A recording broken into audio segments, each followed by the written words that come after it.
Salmo 136, nós temos pelo menos 3 momentos que o salmista nos convida a pensar na gratidão. Começa o texto assim: rendei graças ao Senhor, porque Ele é bom, e a sua misericórdia dura para sempre. Rendei graças ao Deus dos deuses, porque a sua misericórdia dura para sempre. Rendei graças ao Senhor dos senhores, porque a sua misericórdia dura para sempre. Se nós observarmos a diferença da tratativa do salmista em relação ao Senhor, ele aponta, primeiro, rendei graças ao Senhor dos senhores. Rendei graças ao Deus dos deuses. Rendei graças ao Senhor dos senhores. Quando o salmista repete esta expressão, tem muito a ver com uma atitude literária para mostrar algo no superlativo. No hebraico não existe o superlativo, então não dá para falar santíssimo, não dá para usar expressões desse tipo. Aí quando o escritor quer dar esse conceito, ele repete 3 vezes. Por isso aqui o salmista repete que precisamos render graças ao Senhor, ao Deus dos deuses, ao Senhor dos senhores. Por quê? Porque Ele é bom. Por quê? Porque a sua misericórdia dura para sempre.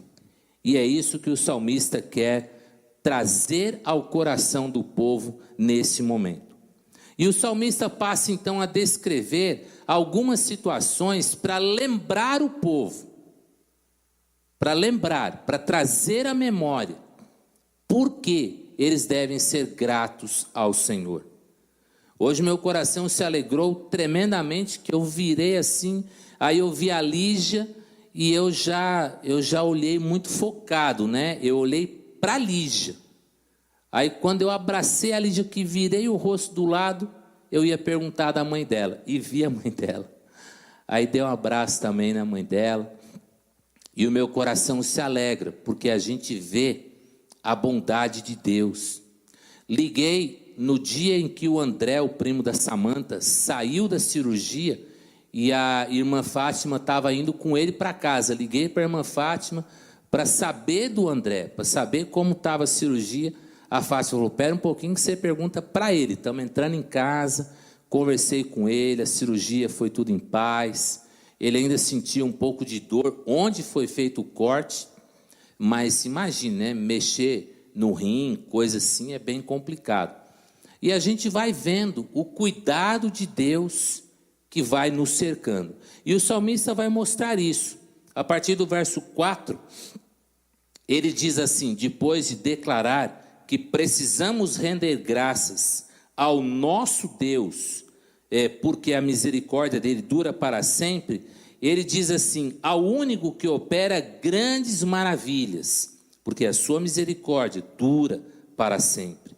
Àquele que com entendimento fez os céus, porque a sua misericórdia dura para sempre.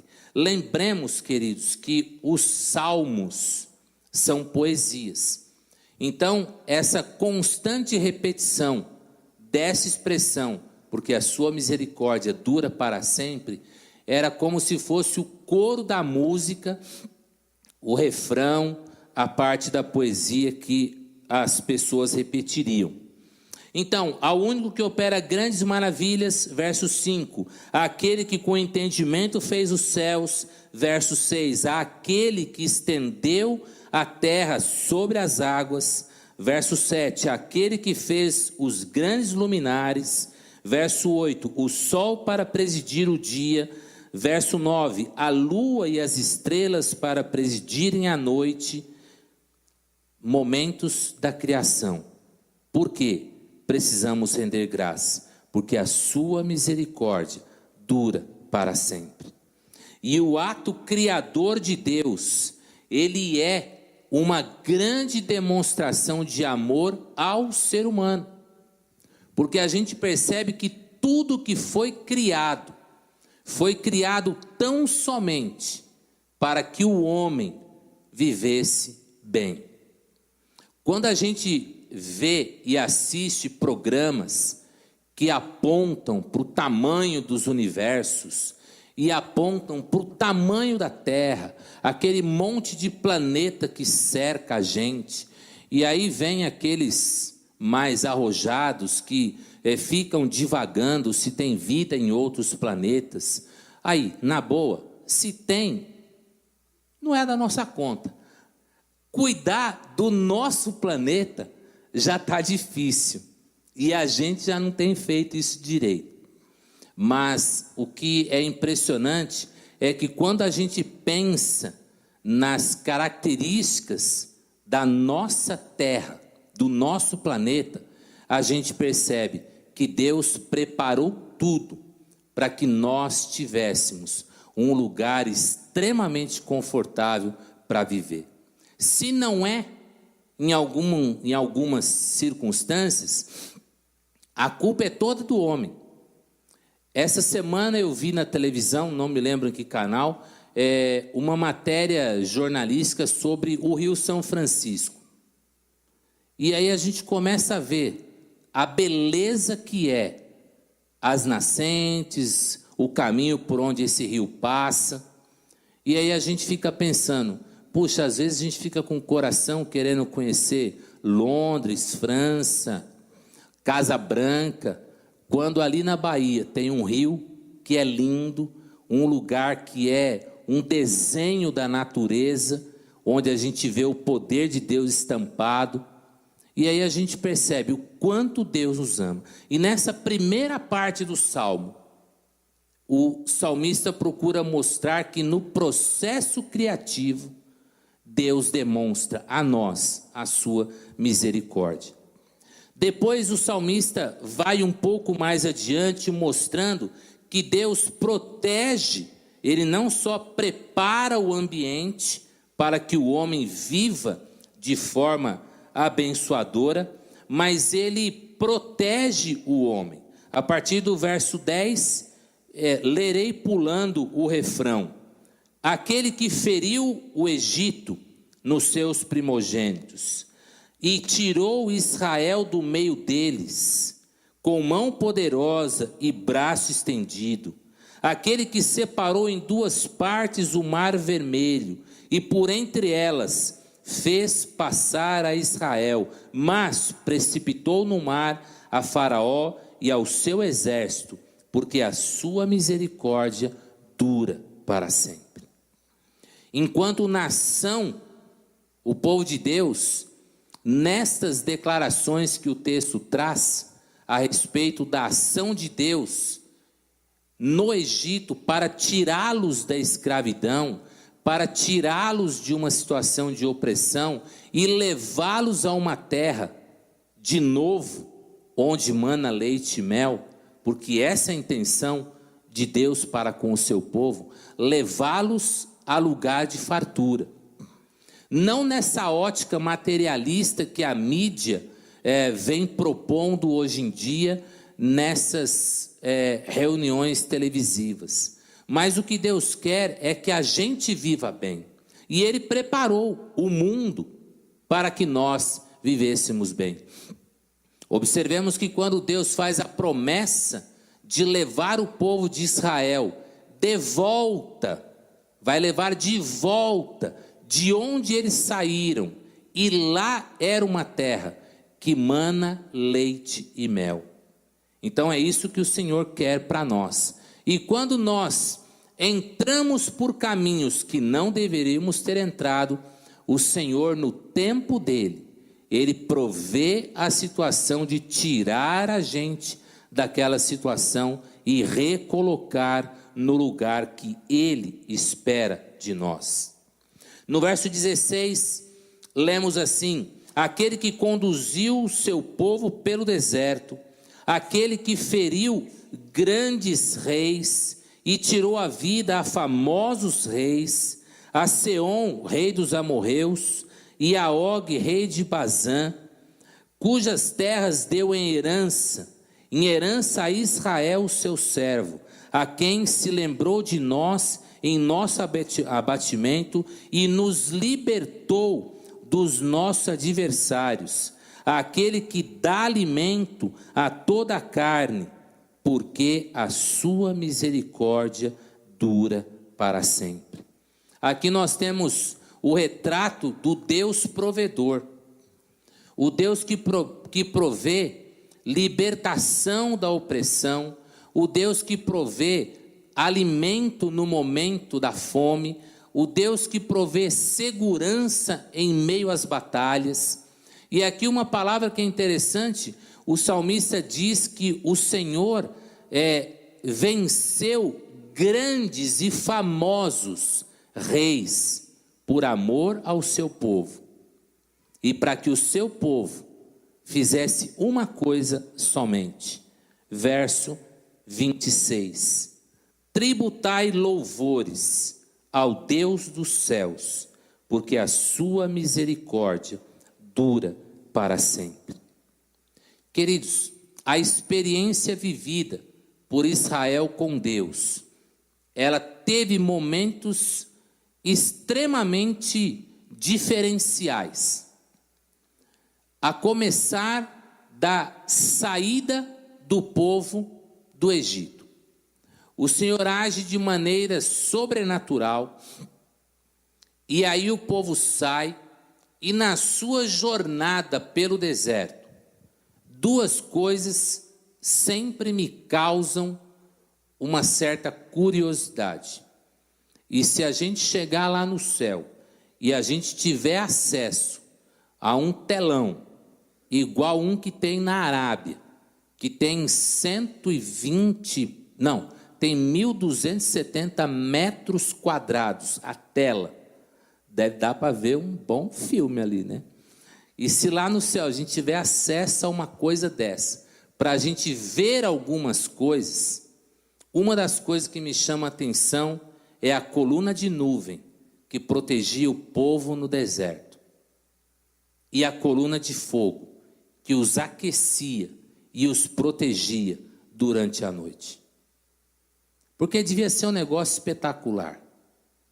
Talvez para o judeu, considerando as questões sabáticas de hoje, às 6 horas da tarde começava a noite. Então devia ser engraçado, né? Às 6 horas da tarde, acendia lá uma coluna de fogo para proteger e aquecer cerca de 3 milhões de pessoas que caminhavam rumo à terra prometida. Não era um grupinho de 300, não era um grupinho de 3.000, mas era um grupo grande. E aí, às 6 horas da manhã, aquela coluna se apagava, e aí aparecia uma coluna de nuvem para protegê-los do sol escaldante no deserto.